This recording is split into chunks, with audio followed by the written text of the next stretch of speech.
Tutti, Frutti.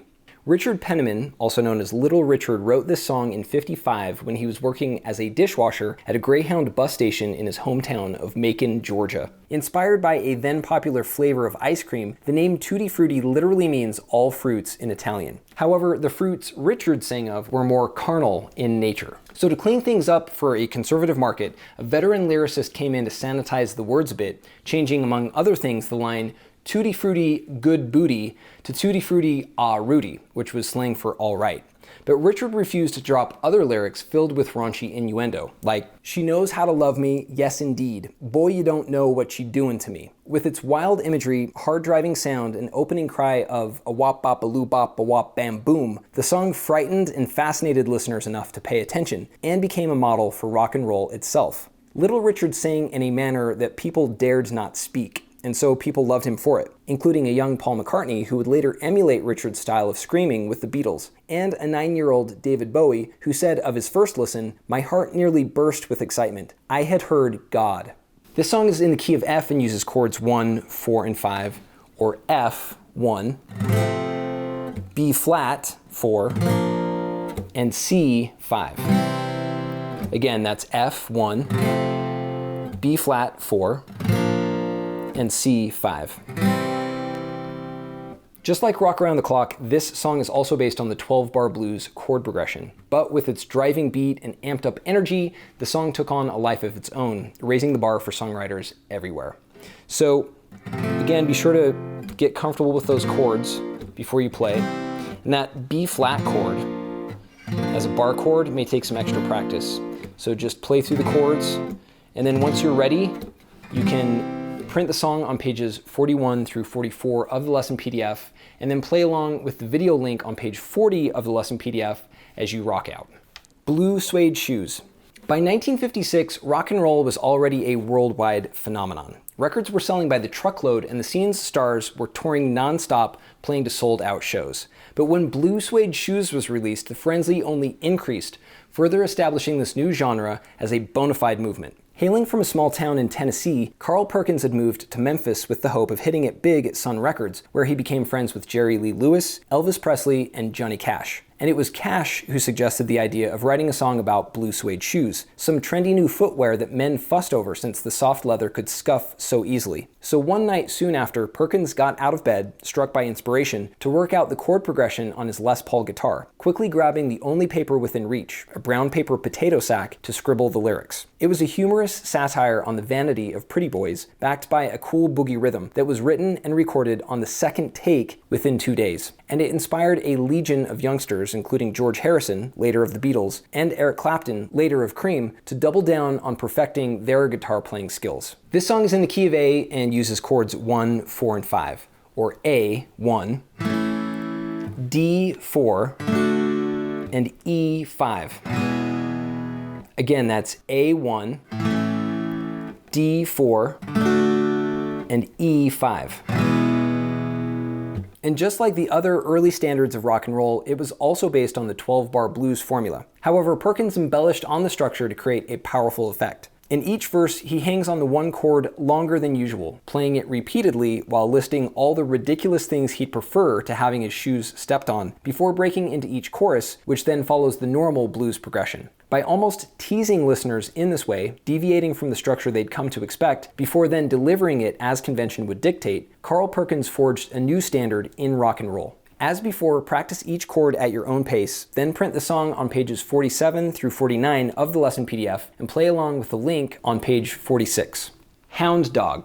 Like Carl Perkins, Elvis Presley was a new talent signed with Sun Records. He was also by far the biggest after gaining enormous popularity as a cover artist. In fact, in the months before recording Hound Dog, Elvis had remade and revamped a number of songs, including Tutti Frutti and Blue Suede Shoes, adding his own style of rockabilly zeal to each. But Hound Dog proved to be one of his greatest hits. Originally composed by Jerry Lieber and Mike Stoller in 1952 for the blues singer Big Mama Thornton, the song was written as a Southern blues lament about a woman throwing a gigolo out of her house and life. So to make the tune street legal for a wider audience, Elvis revised the lyrics, altered the rhythm and tempo, and cranked up the volume. And the result was a noisy earworm that became an emblem of the rock and roll revolution. The recording sold 10 million copies globally and topped the charts for weeks in multiple categories, setting the record that stood for decades to follow. In the process, Hound Dog also confirmed mainstream America's worst fears about rock and roll and sparked a national outcry, where critics slammed the vulgarity of Elvis's, quote, animal gyrations and the way his song defied the, quote, decent limits of guitar amplification. Yet despite this backlash, or partly because of it, young people everywhere loved it, including kids like Bob Dylan, Keith Richards, Tom Petty, and virtually everyone else.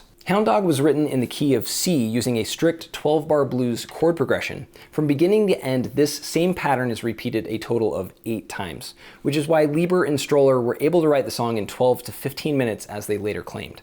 So the chords are 1, 4, and 5 in the key of C, or C, 1, 4, F, and 5, G. Again, that's C, 1, F4, and G5. You can double check that your guitar is in tune using the link on page 51 of the lesson PDF. Then you can also print pages 52 through 54 of the lesson PDF to guide you as you play along with the video link on page 51. Check it out. Words of Love, written by Buddy Holly and released June 20th, 1957. Born in Texas during the Great Depression, little Charles Holly, also known as Buddy Holly, learned to love music early on. At 11, he was already playing a guitar, just like the one his brother had brought home after serving in the war. And by his early teens, Buddy was performing with his friends in local talent shows. Obsessed, he would sit in his car at night, carefully tuning the radio to distant stations that could only be received late when local transmissions had ceased. And from these sounds, he modified his own country and western music to reflect the rhythm and blues he heard over the airwaves. Then, in 1955, after graduating from high school, Holly opened for Elvis Presley at a show in his hometown, and everything changed. His band shifted entirely to playing rock and roll, and the group devised what would become the standard lineup used to this day: 2 guitars, 1 bass, and drums. Shortly after signing with a record label, Holly then wrote Words of Love. And though it wasn't a big hit like his later tunes, it grew his reputation as a different kind of teen idol. That is, as an unabashed nerd with glasses who wore his heart on his sleeve, which later musicians would revere and emulate. Like John Lennon of the Beatles, for example, who happened to cover this song at the height of his own career as an established songwriter. This song is in the key of A and uses chords 1, 4, and 5, or A, 1, D4, and 5E. Again, that's A1, D4, and E5.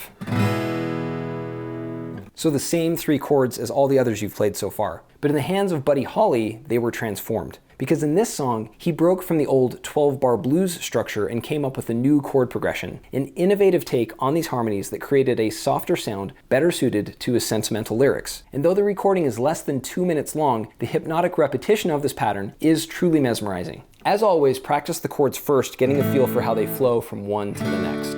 Then you can print the song on pages 57 through 59 of the lesson PDF and play along with the video link on page 56.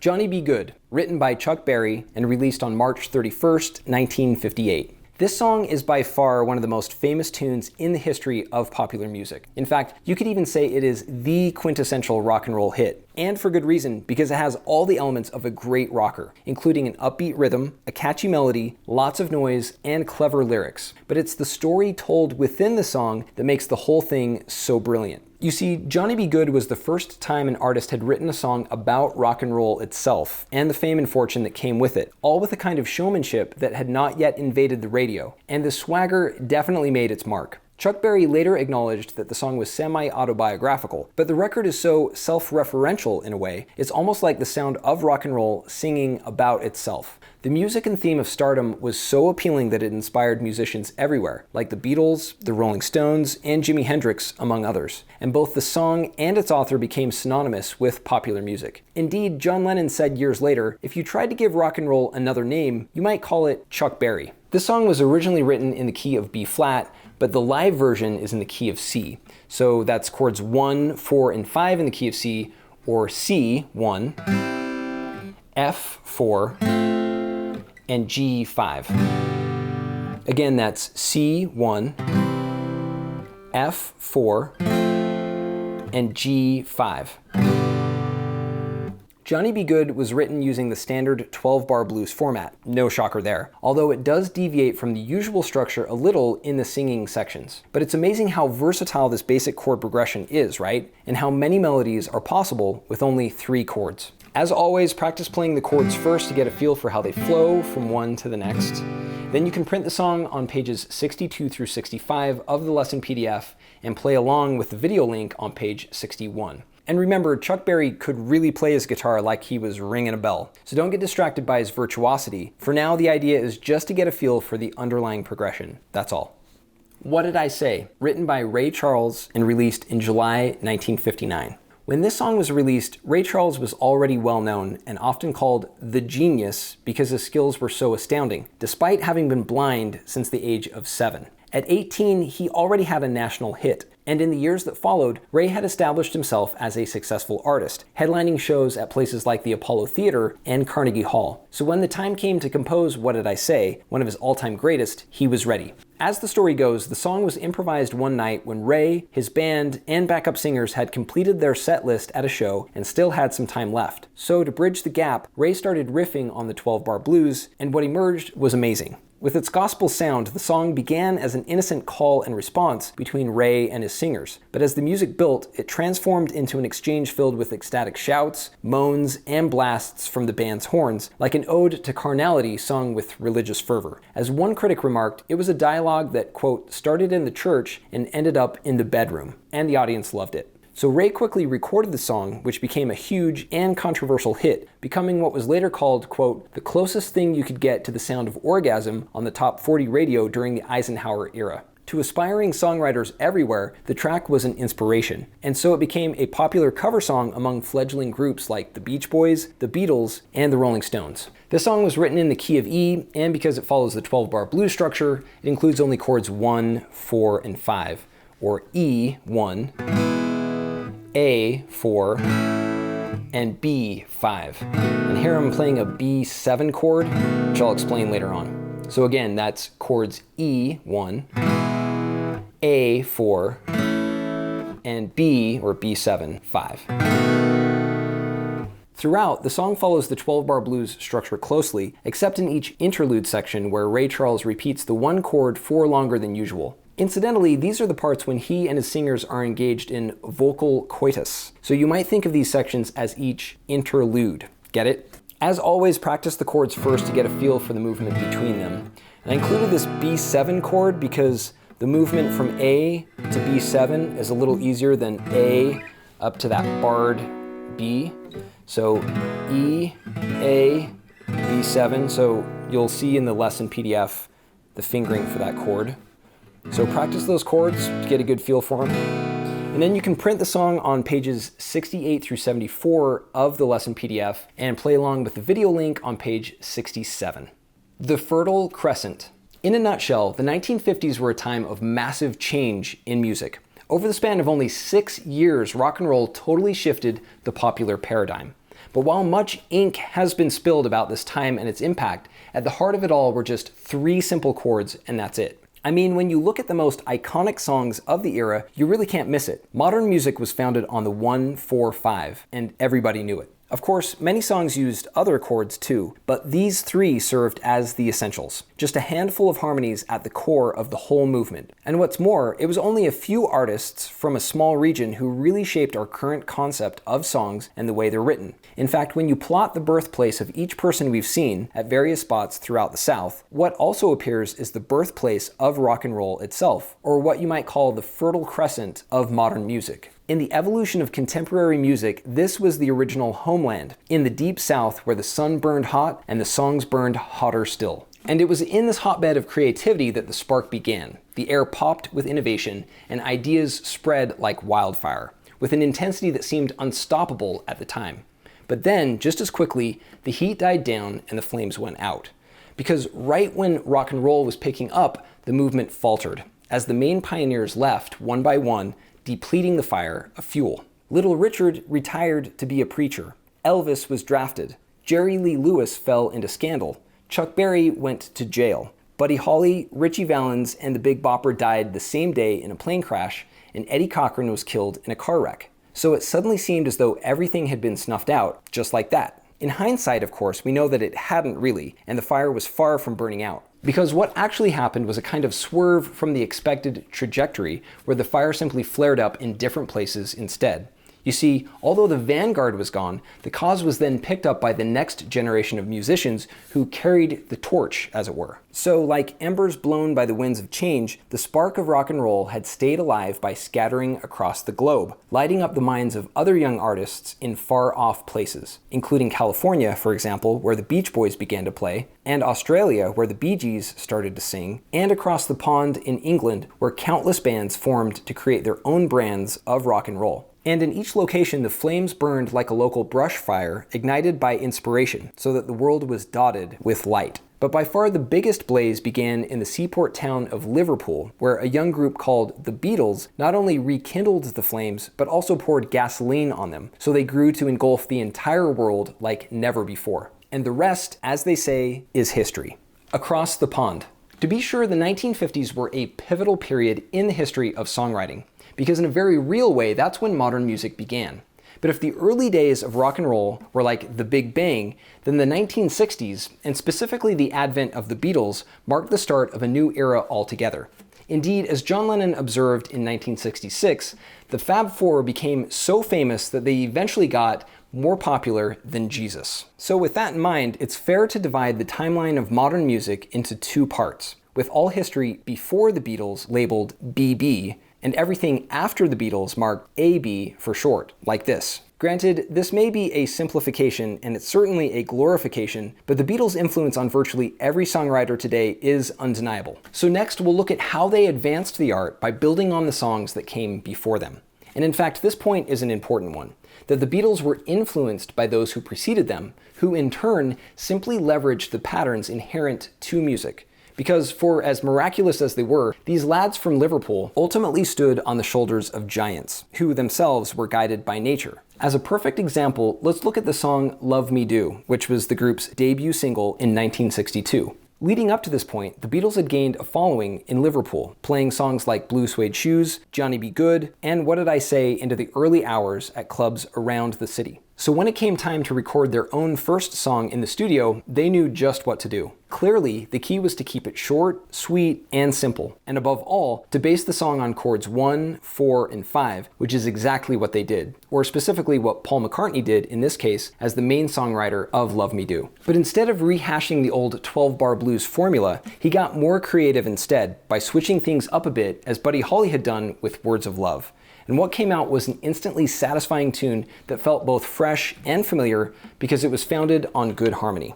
The song is in the key of G, and again includes chords 1, 4, and 5. So that's G1, C4, and D5. Again, that's G1, C4, and D5. Just like before, practice playing these chords to get a feel for the movement between them. So you have G, C, and D. Then you can print the song on pages 83 through 85 of the lesson PDF and play along with the video link on page 82. And as you go, notice how this tune, as brilliant as it is based on nothing more than a basic 1-4-5 chord progression. It's beautiful. Art and science. For the Beatles, Love Me Do was a huge hit. With its simple lyrics, dulcet melody, and steady beat, it delivered what people wanted. But the chord progression was the true driving force beneath it all. And though the song pales in comparison to the group's later works, it still stands as a fine composition, ringing the first faint chime, in the words of one critic, of a revolutionary bell.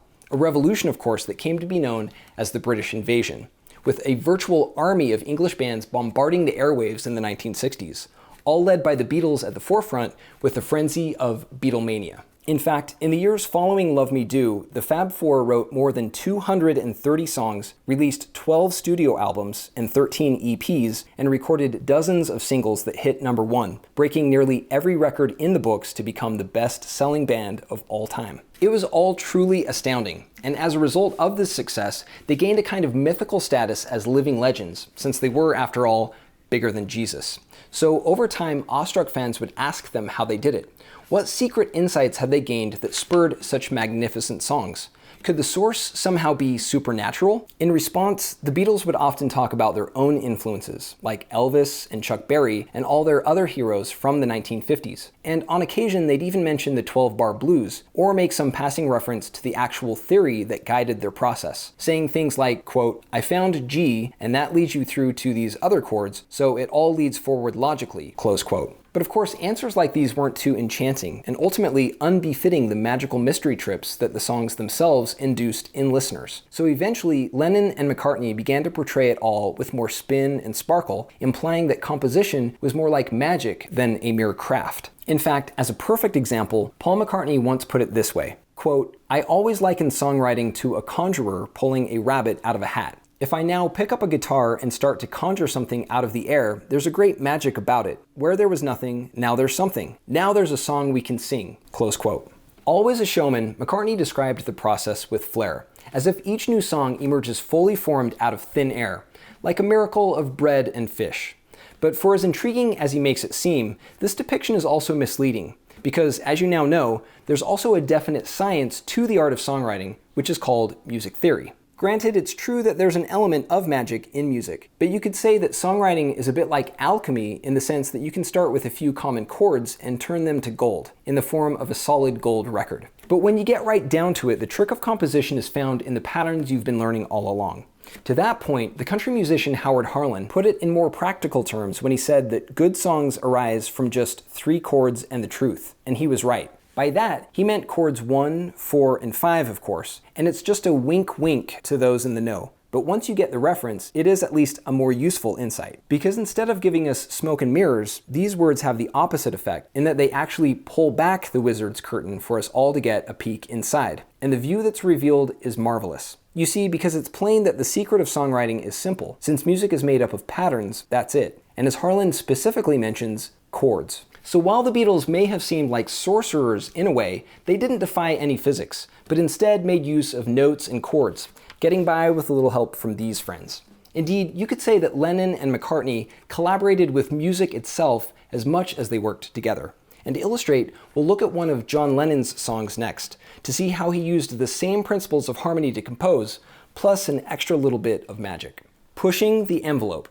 In the history of songwriting duos, Lennon and McCartney are by far the most famous. With hit after hit after hit, they proved to be a powerful team. But despite their successful partnership, they were also extremely competitive. In fact, it's been said that John Lennon was always a bit jealous of Love Me Do since McCartney wrote this first single, even though Lennon was the group's founder and de facto leader of sorts. So each time Paul McCartney wrote a hit, pulling a rabbit out of his hat, John Lennon was compelled to best it, reaching further up his own sleeve to unveil another marvel, which is exactly what happened every year that followed. And one of the best examples is the song I Feel Fine from 1964. Just like some of their earlier songs, this one was also based on chords 1, 4, and 5 to ensure it had the right stuff. But then to plus it, Lennon also added 2 more chords to the mix, for a total of 5 in the key of G, to wow the audience even more. For good measure, most of the song centers around the major chords 1, 4, and 5. But to add some extra variety, Lennon threw in a couple of minor chords as well, 2 and 3, which give the music more depth. And because these chords are all close in the circle of fifths, they sound especially good together, or even wonderful in fact.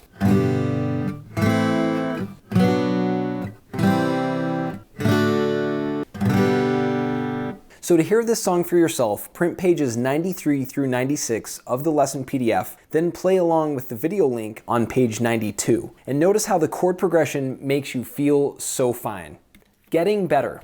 The song I Feel Fine is excellent, right? Which is why it was yet another #1 for the Beatles, adding to their string of hits. And with its 5 chords, it took things to the next level by summoning a wider range of sounds and emotions that really do feel like magic, proving that John Lennon was a master in his own right. But of course, Paul McCartney wasn't so easily outdone. So in response, he always upped the ante himself by writing ever better songs as well. So in this way, Lennon and McCartney went back and forth like dueling wizards, each casting increasingly powerful spells, writing better songs with more sophisticated chord progressions, so that every album lit up like a mounting firework display. And the result was a catalog of compositions like no other, where the songwriting improved exponentially over the span of just 8 years. In fact, in the end, the Beatles set the bar so high, and their output was so nearly superhuman that they influenced virtually every musician today. And so their recordings are preserved like holy relics, as if touched by the hand of God. Thus, the works of Lennon and McCartney are now so steeped in lore that the very act of songwriting can seem mysterious, and even intimidating or inaccessible to mere mortals like you and me. But the truth is that no matter how good they got, neither one knew any incantations, and they didn't have a special book of spells. Instead, what they did was much simpler, which was to spin their magic using music theory, with all its enchanting patterns. And that is how they really did it. Or better said, by using theory on top of sustained practice, day after day and year after year. In his book Outliers, Malcolm Gladwell quantified the time they spent in study, learning the ropes to begin and then gradually advancing to perfect the art. And what he showed is that by 1964, and even before then, the Beatles had already crossed the threshold of excellence, or what researchers have dubbed the 10,000-hour rule, which states that to become truly exceptional at a skill, you must put in the effort. And as studies have shown, mastery is often achieved at this magic number, based on the brain's ability to learn and grow. So by the time the Beatles wrote I Feel Fine, they were well beyond this milestone and advancing at an unprecedented pace. But what's truly remarkable is that they basically did it on their own, picking up tricks from their own guitar heroes, playing by ear, and learning through trial and error. They didn't have the benefit of actually seeing what they were doing, and they certainly didn't have color music to guide their way. So in this sense, they were totally flying blind, propelled by their own determination and progressing despite their constraints. Which brings us to this moment and your own opportunity. Because unlike Lennon or McCartney, or any other songwriters for that matter, you have the advantage, since you're aided by the power of your ears and your eyes, to master the art of music and go further than ever before. Indeed, now that you can see sound, you're armed with a true force multiplier, so you can work harder and smarter to maybe even shave a few hours from those 10,000 to achieve greatness. So complete the last quiz and exercises, then join me in the next lesson where you'll learn even more ways to cast sonic spells on your own path to songwriting wizardry.